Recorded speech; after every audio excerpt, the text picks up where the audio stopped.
After a 2022 filled with strategy and reliability mishaps, this year was supposed to be when Ferrari turned their undeniably quick car into a championship-winning machine. 2 races down and the team looked a long way off the pace. So what next for Ferrari? This is the Sky Sports F1 podcast.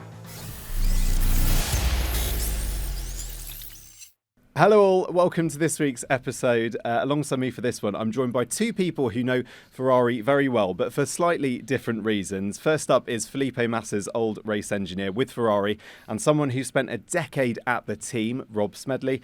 Alongside Rob is fellow F1 podcaster, co-host of P1 with Matt and Tommy, and Ferrari and Charles Leclerc fan, Matt Gallaghers. Hello to you both. Rob, I want to start with you. You're joining us from Italy, which is very appropriate for a chat about Ferrari.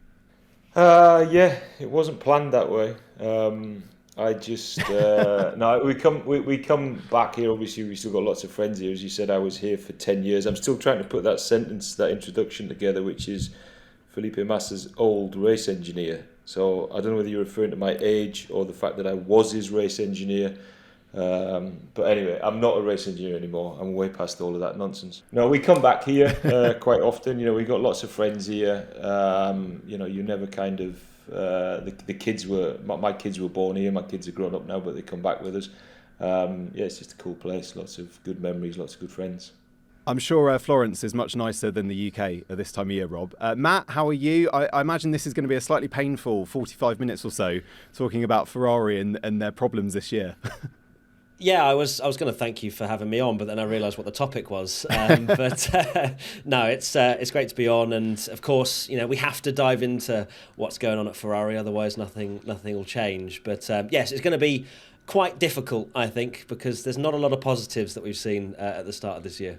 Yeah, all right, well, let's get into it. And maybe we actually can start with some of the positives. It's certainly in terms of qualifying pace, Ferrari have looked okay in the first two races. Leclerc, only 0.2 behind the Red Bulls, on qualifying pace alone. But obviously in the race, it's been a lot harder. I want to kick things off as well by quoting Fred Vasseur, who said, "We have to stay calm. It's not like everything is going wrong." So, Rob, when you hear that from Fred Vasseur, the team principal at Ferrari, what do you think? The way that Fred has approached this has been fairly consistent from the start, which is good. And I also think that there are positives. You know, we'll get into it and we'll get into the details later on. But if you look at where the Ferraris qualified in the first race compared to then, what happened on the Sunday afternoon in Bahrain and then what the weekend was like in Saudi Arabia, the car is fundamentally all right. Whether or not it's a championship winning car is a little bit of a stretch at the minute, but clearly the car is all right. You can't qualify that close to the Red Bulls and the car not be good. So there's some elements of the car which are obviously not working, and it doesn't work in every single condition. So it's not what we would describe as a benign car. It's quite peaky. But they've got something that can work with, definitely. And Matt, in terms of, I guess in the context of last year and the disappointment of that season, having all those reliability issues, having the strategy calls that didn't go right for Ferrari, is it perhaps more the case of it's more disappointing this year, the fact that you can't just start the year with a car that's right up there with the Red Bulls? Yeah, I suppose our expectations were a bit higher than where we've started off in 2023 for Ferrari. I think that, there was a lot of mistakes last year that were painful to watch because some of them were absolutely in Ferrari's control. This year, I agree with Rob. The car seems all right, but the problem is the gap to Red Bull has increased dramatically. If you actually look to the lap times from Saudi, the Ferrari was actually 0.7 a lap slower compared to what they were doing in 2022. So they've taken a step backwards. Other teams have taken a step forwards, the likes of Aston Martin, for example. And of course, Red Bull have extended that gap to a margin where they're literally coming over the team radio and going, "Max, could you just slow down? There's no race. There's literally no race. Just stop trying." And obviously Max wants to go as fast as he wants, and that's great to see. But Red Bull are in that position, that luxurious place to be where they don't have any competition at the moment. And as a Ferrari fan, that's really painful, because every year we're like, maybe this year. Oh no, not this year. Rob, that lack of competition means that what I want to understand is what's going on at Maranello right now. What would have been happening, if you'd had a bad run of results in your time? What would have been the process back at Maranello? Would you all be back on a Monday morning in the office, all discussing and trying to work out a strategy for the next few races, for example? Yeah, I don't think that changes whether you're, if you're a top team in Formula One, you hard work and a huge amount of effort it's no different to, when I was there and we had years like, pick a good year, 2004, when I can't even remember how many races we won, but we won a lot, and we had a lot of 1-2s. It's no different to that, to actually the year later, 2005, which was an abject disaster in terms of, comparative results to 2004. I don't think that ever changes. I think that's just the mindset of Formula One teams and the individuals that push those teams forward, is that you're always working hard. But certainly, I think one of the differences I would suspect is that with a new team principal, so with a new, what is effectively chief executive of your business, which is Fred, then he can allow himself to kind of come in and make reasonably big strategic changes in terms of the technical direction, or in terms of the overall direction of the team, because there's not that legacy of, this is everything that I've been setting up for the last 2 years, and now to kind of come in after 2 races and chop and change and do everything differently. You're kind of then highlighting to the rest of the business that your plan for the last 2 years hasn't worked.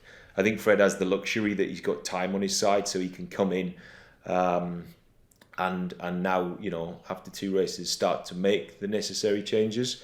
Or changes of direction, at least, I think, in terms of the technical elements of the car.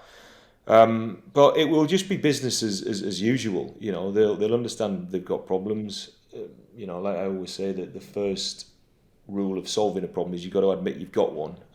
So as long as they're all grown up about it and they're able to just say, look, we've got a problem, let's be transparent about it. Here are the areas of the car that has a problem. Here's the areas of the operation and the business that also has a problem, because it's never one thing, there's no magic bullet. As long as you're all ready to come together as a group of people, transparently identify your problems, and then put a solution in place, then there's light at the end of the tunnel. We've heard Toto, haven't we, at Mercedes, talk about this no blame culture, this idea that we win and lose as a team. Is that, Rob, something you can relate to at Ferrari, or when it did go wrong, did you know about it? You certainly know about it. I mean, you know about it milliseconds after it's gone wrong. There's absolutely no doubt about that. But I think that again, and it comes down to the individuals that work in Grand Prix teams and have successful careers in Grand Prix teams. You don't need to be told when something's gone wrong. You don't need to be told when you're doing a bad job. Every individual there should be nobody harder on each individual in Ferrari, especially at the senior level, than that individual themselves. But it is true that you have to succeed and fail together.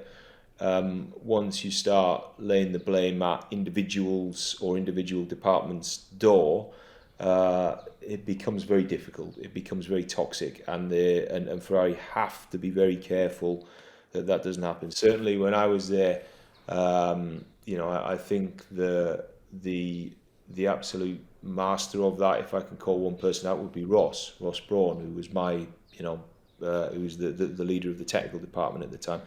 And Ross just did, for all the duration that we were there together, Ross just did a fantastic job in being able to protect the organisation, or at least the technical organisation, let's say, that's a better way of putting it, from unnecessary distractions. Again, you don't need to be told by the executive committee that you're doing a bad job. If you're at Ferrari, your reason for breathing is that you win Grand Prix and you win Formula One World Championships. Anything less, if you're resting on that, you're in the wrong you're in the wrong business, and you're definitely in the wrong part of the country to work in a Grand Prix team. So I think every individual will know, but they've just got to be left to get on with it. They've got to have a clear direction from the top, a clear strategy, a clear set of benchmarks and solutions of how they're going to get through it. And then it's just a case of getting on with it and being brave, Look, I want to get some tweets as well from some of our fans. So, tweet from Kieran: why have Ferrari struggled to get a championship in recent years? Money and talent is not an issue for them. It's clear they've got the drivers. I think most people would agree. Certainly, Charles is a champion in waiting. But why do you think over the last couple of years they've struggled? Well, Formula One is very dependent on having a car that's capable of winning championships. I think last year in particular was the reason why it was so painful is that it went for a very long time where you genuinely believe that Ferrari could have won the world title. But there was always that feeling that they wouldn't be able to outdevelop Red Bull. So right at the beginning of last year, I remember saying a lot of the time, like, Ferrari need to make the most of this particular occasion of being the quickest car. And of course, Red Bull tripped over themselves with a few mechanical issues at the start. And you're thinking, right, Ferrari have to capitalise on this. But then you had so many different mistakes, so many different moments that could have gone differently. But when you actually look at the face of it, even as a Charles Leclerc Ferrari fan, you can say that Red Bull would have won the world title no matter how many of the mistakes. If you just taken all of them off, Red Bull were too quick at the end of the year. So I just think Ferrari haven't produced a car good enough over the course of a year to win the world title. Like, Vettel had some great opportunities fighting Hamilton. He had a few moments, of course, that were questionable to say the least. Baku comes to mind as one, but they just haven't had the car, really. I mean, Alonso, when he was there, he was able to absolutely rag the life out of it. And how he went into a championship decider in a Ferrari, I will never know, because that car wasn't good enough. So yeah, just a quicker car in a nutshell. Simple as that, quicker car. I think we've kind of discussed the team itself and where they are, but I want to get into the drivers. And I've got a question here from L tweet. So Charles is going to be a world champion one day. Do you see it with Ferrari? Oh God, what a question, eh? It's difficult. I'd love to get into a time machine and see how long I'm going to have to wait for Leclerc to be a world champion, but it's very difficult. I think if they are able to iron out some things that, not even to do with the car, just the way in which they go about their strategy and their calls and so on, if they're able to iron that out, then they definitely have a better chance. I think it's more about if Ferrari can keep him long enough for him to stay around until they do have a championship winning car. I am going to go with a no, but that's probably because I am so pained over the last few years that it's hard to look anywhere else. If you're pained now and you have lower expectations, I'm sure in the future you're just going to surpass your expectations. It's going to be better. That's what we'll hope. Rob, I don't know if you noticed, I thought last year with Charles' body language, I thought it changed throughout the year. I thought at the start of the year, when things, obviously they went very well for the first three races, but after that, when things didn't go their way, I felt like he still carried himself with he towed the party line. He still came out and spoke very highly of the team. I think as the season progressed, you saw him look a little bit different. It was harder and harder to justify those things by the team. And I just wonder, in your experience, when you're dealing with the driver, obviously you had an amazing relationship with Felipe, but how do you manage a driver who is sort of you can see him just drifting, perhaps a little bit away from the team? That's a really difficult one, to be honest. And I think you've got to do everything. The best thing that a team can do with drivers of, Charles's caliber, drivers like Max, drivers like Lewis, who just want to and expect to win every single weekend, is deliver a car that can do that.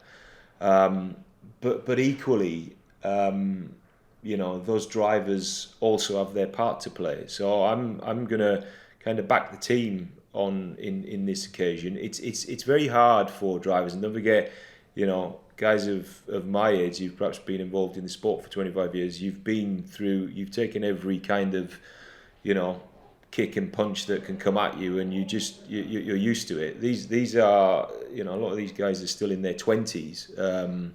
So they haven't quite yet been through the mill of life, and therefore understand how to deal with every single situation. And perhaps, it's fair to say that, they don't always deal with things in the best way. Certainly when they sit down on a Monday and think about how they reacted about the team,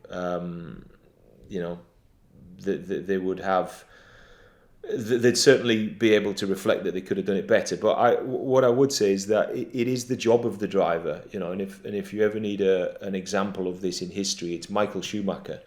It's the job of the driver to ride through the highs and the lows, because it's easy to all talk about how great your culture is, talk about how great the team is, talk about how great the aerodynamicists are, the strategists, everybody else.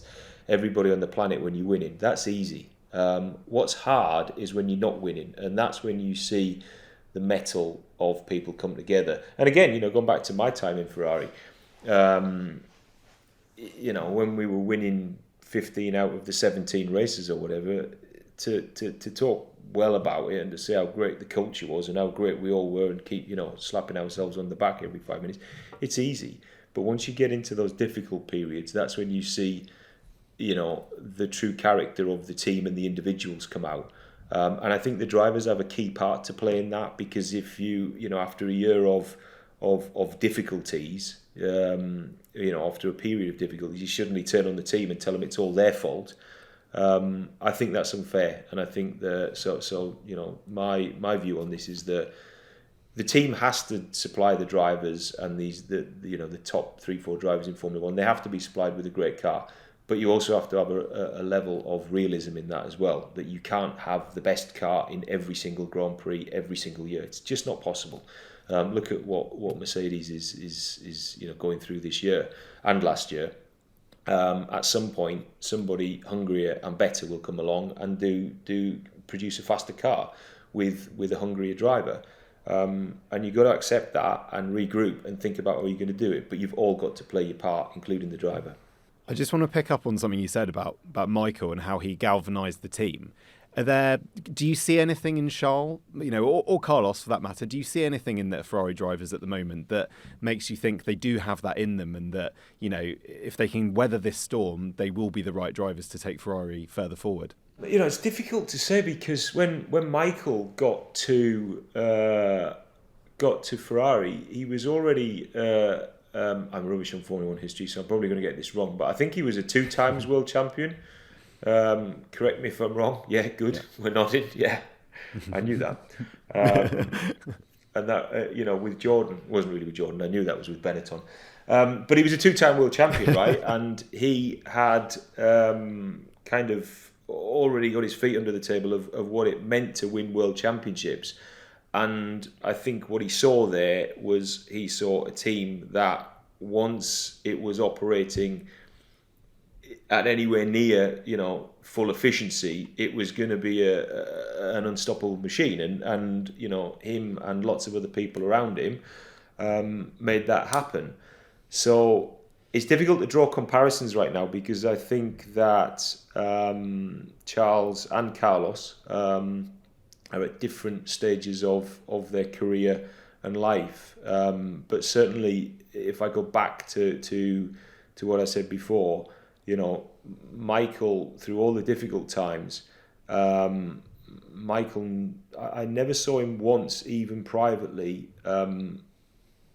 complain about individuals or complain in a way that wasn't creating, what I call a positive conflict, that it wasn't a positive critique to say, look, we've got a problem, let's just be transparent about this problem, but let's all head in this direction. He had complete trust in the technical team, and that trust was borne out. So when he did have to ride the troughs, he was there as a motivating factor, and helping the team and saying, it's all right, I trust in you, I know you will produce a good car. And eventually, we did produce good cars, and we did produce cars that were worthy of winning world championships. So to go back to the question, I just don't know with Charles and Carlos. They certainly have the ability within themselves to be able to do that, because they're both first class drivers and first class sportsmen, and both team players. I think I don't know them personally very well, that to say hello to, but I would say that both of them, from what I observe and from the people that do know them very well, who I am close to, I think they both have the ability to do that. And if any team is going to want team players, at the top, it might be Ferrari. Matt, I want to get in a tweet here from Freddie. Do Ferrari need to do the Mercedes approach with Hamilton and Bottas and clearly make Leclerc a number one driver? I.e., do you see the benefit of having a number one driver at Ferrari right now? Right now, no. I'd say that they probably need both drivers as motivated as they possibly can. And Carlos, who he's a race winner, he clearly has ambitions to become a world champion. I feel like lining that out would not be particularly good for his motivation. I believe as well that on the flip side of that, Ferrari need to know when they need to swap the drivers to maximise the points. For example, Leclerc coming through, and there was definitely a discussion as to whether they should have swapped the cars in Saudi. And then, of course, last year as well, there were moments of hesitation. The British Grand Prix springs to mind as one moment where you had Hamilton literally catching the two drivers and they weren't making the swap until laps and laps and laps later when finally they changed it. And there isn't that decision, just jumping straight on it in a race and knowing, right, we have to swap the cars now. The drivers will do it, make that decision, and they can maximise results. Now, that didn't work out in the British Grand Prix because of other reasons, where of course they left Leclerc out when the safety car came out, which still doesn't haunt me at night. I feel like there needs to be more sort of precise decision making and quicker decision making as well.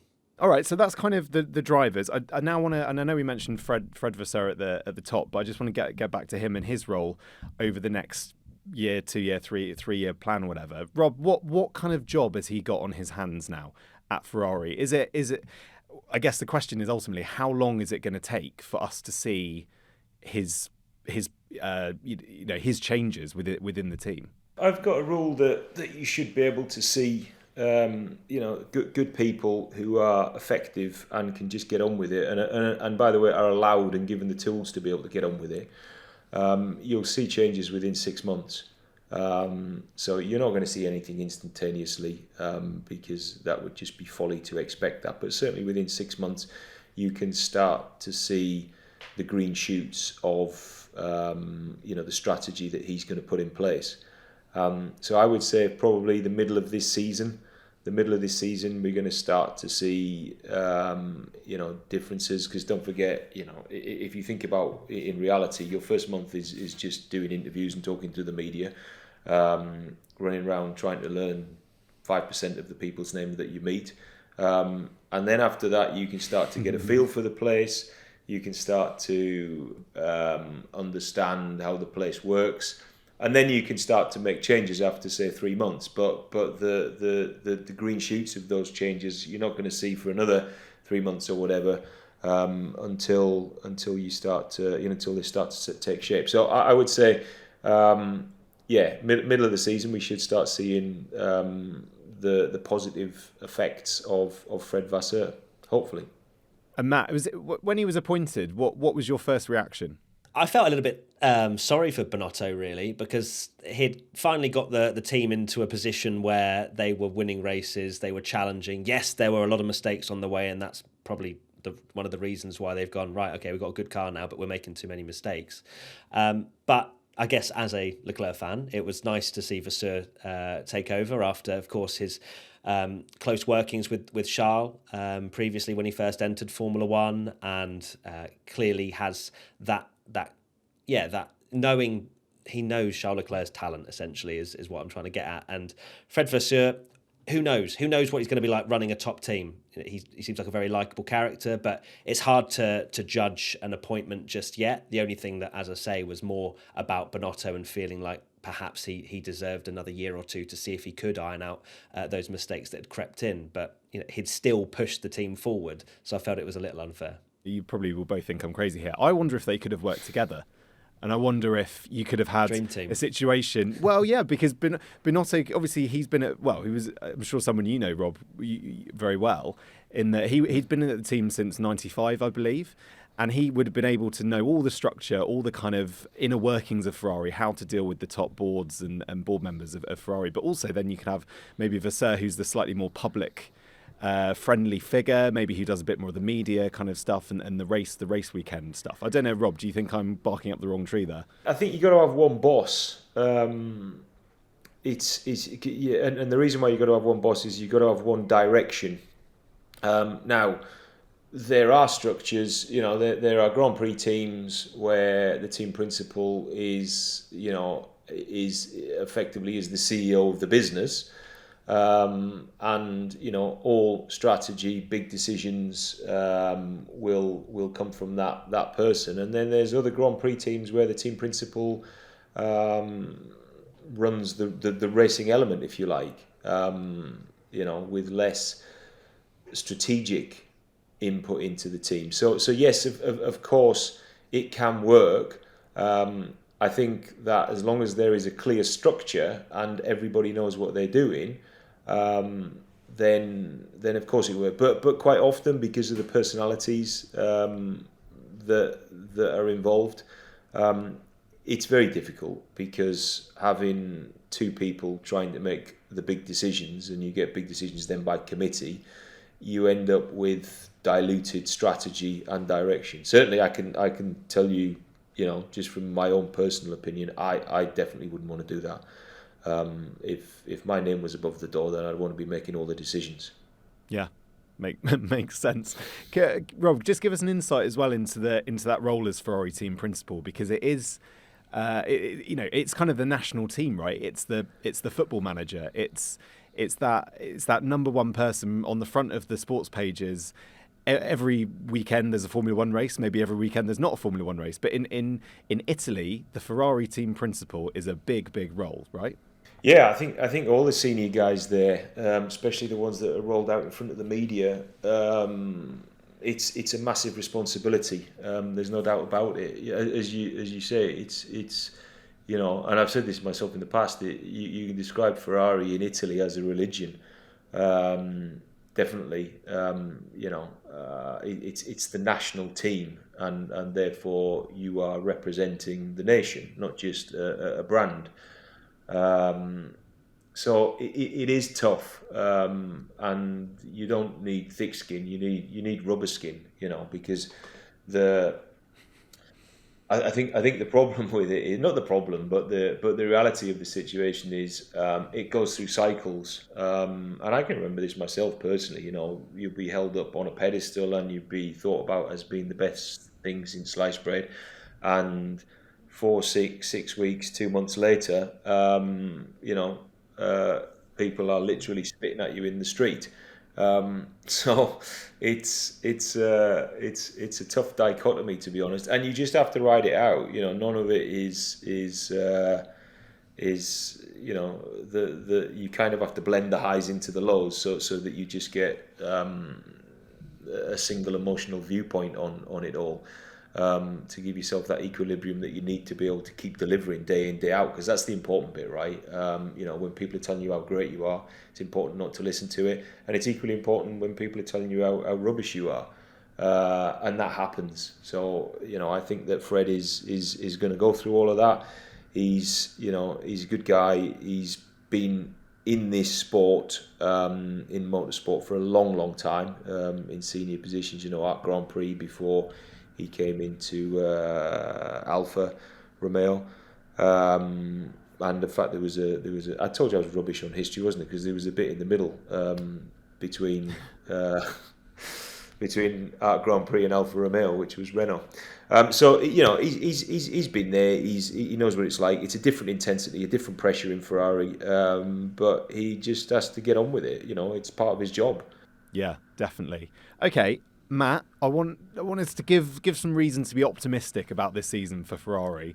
I'll kick things off. Perhaps the fact that it's a really long season. We've got 23 races this year, and we're only 2 races in. And yeah, maybe it's not going to be a World Championship winning car. Maybe we obviously don't know that just yet. But there is a clear room for improvement throughout the season, and there are going to be a lot of races to do that. What else can you tell the Ferrari fans as Wow. reasons to be positive? Well, I think Ferrari fans, our expectations are now through the floor. So anything that happens that are good is good. We will enjoy with both hands probably. Sainz and Leclerc are still an incredibly strong teammate partnership, and yeah, it's been difficult to start with, and Leclerc's already run out of control electronics, which I'm trying to get over, because that's going to mean a few more grid penalties. But no positives, Matt. Yeah, I mean, look, they're still quick in qualifying. As much as Max didn't actually qualify in Q3 in Saudi, which I don't think anyone would have seen unless you are a Red Bull fan. So yeah, there is still going to be opportunities, I think, to get in the mix if they do have that qualifying pace. I think more of if you're looking for a close championship fight, you want to be perhaps looking towards Aston Martin rather than Ferrari, just purely because of the amount of wind tunnel time and whatnot that they have. But I'm hopeful as well that they're bringing small updates for Australia. Hopefully their whole correlation between the wind tunnel and what actually goes out on track is slightly more accurate than perhaps what they've seen when developing the car over the winter. So yeah, I think let's see if they do close the gap a little bit, but it might take a little while.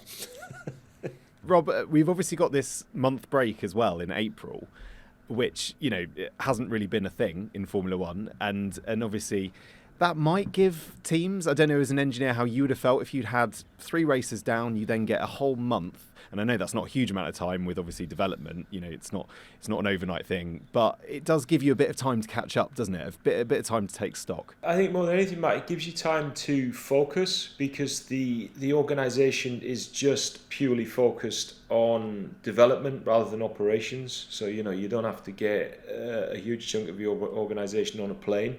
And get them to go and do all that Grand Prix racing nonsense. You can just get them all kind of headed into being really focused on development and understanding and picking the last 2 events.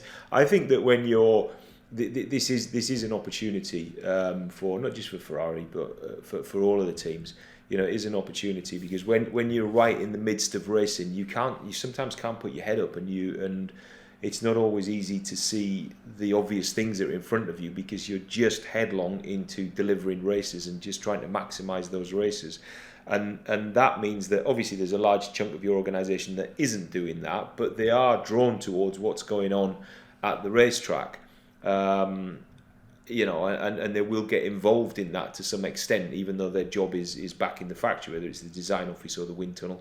Once you don't have that, and all the little niggles that come out of race weekends as well, because you have little reliability niggles and little things that perhaps don't go quite right. So then you've got to kind of turn your organisation into dealing with that.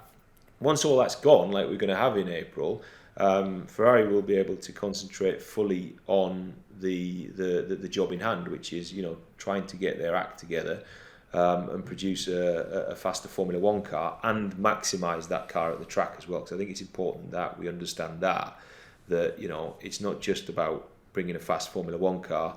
It's also about maximising it and getting the most points out of it as you can every single weekend.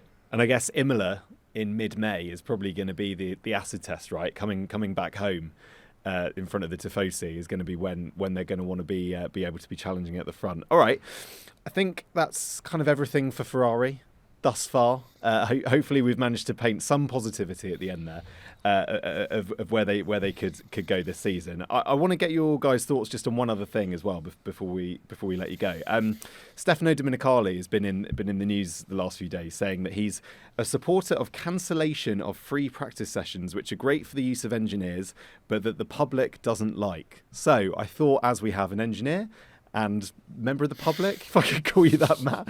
I'm not sure. I've been called a lot worse, thanks. Yeah. I'm not sure if we'll quite go down that route. But go on, Rob, make the case for practice sessions as an engineer, because look, from the outside, I'm going to guess if you could have 10, 12, 14 hours of practice, you'd want them. Is that right? Oh, and the rest.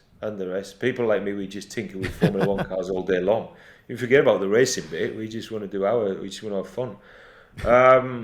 No, I think that my opinion is that we've got a decent balance now. I mean, if you look back in the day, we were doing like 35,000 kilometres of testing, more 50,000 kilometres of testing per year.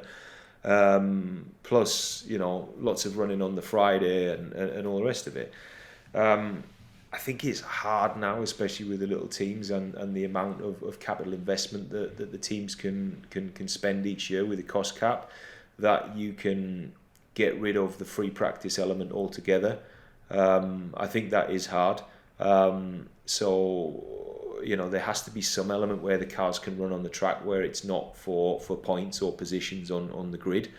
Otherwise, it's you kind of there's no track time left, because winter testing is so short. And then if there was no testing as Fridays become during the year, it just becomes harder and harder on the technical team, and harder for exactly what we're talking about here, for teams to be able to understand their cars and then catch up. Because you can have the best computational fluid dynamics simulation, wind tunnels in the world, but if that's not correlating directly to the track and the performance on track, you've got to understand why that is, and the only way you can do that is by running your car on the track. So I do agree with Steph that perhaps it can be slightly more entertaining for the public, but as you've just deridedly said that Matt G is a member of the public. He can tell us about that, because I only see it from this side of the fence. So for me, it's really exciting. I just get really into it and just wish it'd go on for about 10 hours. So from a member of the public, it's funny actually. I've literally just come off a podcast recording about this. I've seen the reaction from Formula One fans, and I'm kind of more mixed in with the hardcores that tend to absorb all the content and whatnot. And we did a poll actually, and 37,000 people voted, and 84% said they wanted practice sessions, which is quite a heavy skew towards loving a bit of practice. But then again, if you look at the worldwide population, there's probably not that many that watch practice in comparison to quali in the race. So for me, as a fan, especially if you go to a race and you're scrapping all the practice sessions, what's left? Practice is usually the time where you can see the most of the cars. They'll go round and you can just relax. And Friday is usually a lot cheaper as well from a fan perspective. You're wondering, okay, what does it get replaced with? And for me personally, I like sprint race weekends, but only as a occasional one that pops up now and again. I don't want that to be the full calendar year personally, because I've been a Formula One fan since I was, a child, and maybe it's ingrained in me that you have practice that builds up to quali and then the race, and that's how you steadily get through the weekend. So I do wonder where Stefano is going with this, and perhaps he wants more and more and more sprint races. That's where I kind of see the direction going, because of course there is one less practice session. FP2 is basically null and void if you're a fan watching, because qualifying has already happened, and it's just purely from a engineer's perspective to find out what tyres and the degradation and so on. So From my side, don't get rid of practice. Maybe there can be ways of tweaking a sprint race weekend to make it a little bit more exciting, but don't go down the route of it being just... It just depends whether you see it as a sport or entertainment, and then if the lines get blurred or too heavily weighted in one way, it could be quite... It's not going to please everyone, basically. No. What would? My idea was that you could have... like the wind tunnel time gets tapered depending on where you finish in the championship. Well, maybe depending on where you finish the race before is how much practice time. And maybe actually you only get a certain amount of practice. If you finish first in the race, you barely get any practice time for the next race. Red Bull get one lap. That's what you're saying. Yeah, Red Bull get one lap of practice, and the team at the bottom get 80, 90, whatever laps. I don't know. That might be. I'll let Rob shut down that idea again. Yeah, go on. I think it's a great idea. I'd do it. You wouldn't be saying that though if you only got one lap of if your team are winning and you only got one lap of practice. I'm sure that'd be very, very frustrating. Rob, I guess it is that thing that F1 has, isn't it? Right, the sport of the entertainment. That's the thing that it will always come down to. Is it a sport or is it entertainment? And I guess you sit, and most of us would sit on the sports side. It's got to be primarily there to be a sporting event. Yeah, but I think we've done a good job, as a sport in the last however many years, because there was an anxiety amongst the hardcore Formula One fans when Liberty first took over that this would get very for want of a better word, like Americanized and become like a franchise system or whatever, and it hasn't, from what I see, and certainly my time in Formula One, the Liberty Media Organization, that was they only ever did good things for the sport. Predominantly they do good things for the sport. They're not afraid to experiment. They're not afraid to break the status quo. And I think what we've ended up with is of course they want to push the bounds of entertainment, but they do that with a lot of respect to the DNA of Formula One. So we've never gone down, artificially, teams being able to artificially win races. It has to remain one of the most difficult things to do in a sporting arena to win a Formula One Grand Prix.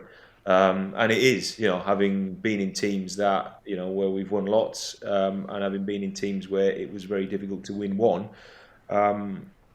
it's such an immensely difficult thing to do. When you layer on top of that, you've got to win 18 of them or 15 of them to win a world championship in one season. It's, we should never allow the sport to deviate away from that challenge not being, as immense as it is now. But you've got to keep it entertaining as well. It can't just be for middle-aged male population sitting watching it on linear TV. You've got to bring new audiences in, and we've got to bring diverse audiences in. And you only do that by tweaking the format. And I think Liberty have done a great job of tweaking the format, but remaining true to what is really Formula One. Yeah, no, I would agree. Great. Well, thank you very much for both of your company. Matt, you're going to be up early, I assume, for the Australian Grand Prix? Oh yeah, be doing our Twitch watch-alongs at whatever time it will be, 5:30 in the morning, I think. So coffee at the ready, but I can't complain. There are Australian F1 fans out there that do this every single weekend. So I will complain, but I also know that I shouldn't be.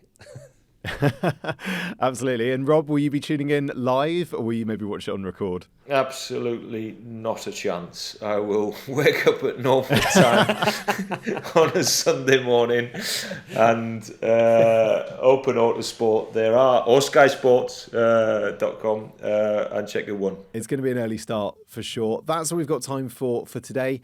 Thank you very much for your company. Thank you, Matt. Thank you, Rob. We will be back next Tuesday after the Australian Grand Prix. Until then, bye for now.